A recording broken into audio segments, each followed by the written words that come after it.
धोबीघाट येथील मच्छी मार्केटमध्ये जात महापौर रितू तावडे यांनी सविस्तर पाहणी केलेली आहे, तिथे बातचीत केलेली आहे आणि यावेळी त्यांनी ठाकरे गटावर निशाणा साधलाय। किशोरी पेडणेकर यांनी सुद्धा तावडेंच्या टीकेला जोरदार प्रत्युत्तर दिलंय। आता फक्त खोट्या बातम्या पसरवायच्या हाच एक कलमी कार्यक्रम त्यांच्याकडे राहिलेला आहे।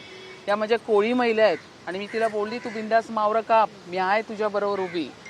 अजिबात घाबरायचं नाहीये। मासे बाजारात मासे नाही कापणार तर कुठे कापणार? आणि मासे जर कापून देणार नाही तर कस्टमर घेणार कसे? आणि त्या ग्राहकाच्या इच्छेवरती आहे ना, त्याने अख्खा मासा न्यावा की आपल्या कोळीन ताईला सांगायचं की त्यांनी कापून न्यावा, तो त्या ग्राहकावरती अवलंबून आहे। अशा पद्धतीचे निर्देश कुठेही दिलेले नाही प्रशासनाकडनं दिलेले आहेत, नाही महापौर म्हणून मीही परवाच्या दिवशी माझ्या स्टेटमेंटमध्ये सांगितलं आहे, फक्त आणि फक्त अफवा। भारतीय जनता पार्टी आणि शिवसेना शिंदे साहेबांची पूर्ण कोळी समाजाच्या पाठीशी उभी आहे आणि कायम राहणार। मुंबई कोळ्यांची आहे, नाही कोणाच्या बापाची नाही कोणाच्या बापाची।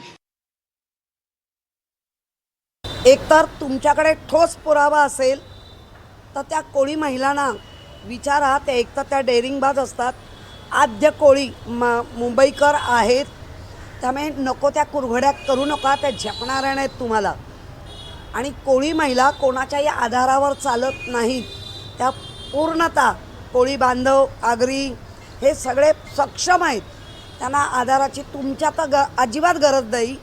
आणि आमच्यामध्ये अनेक नगरसेवक आहेत जे कोळी बांधव आहेत, त्यामुळे अशा घाणेड्या फुटकळ गोष्टी आम्ही कधीही करत नाही आणि आम्ही कोणाला हाताशी धरून, कारण आम्ही पण आमच्यात पण गट्स आहेत, त्यामुळे उगाचाच काय पण बोलायचं आणि मायलेज घेण्याचा प्रयत्न महापौरताई जरा थांबवा, फारच उथळ होतं आहे हे सगळं।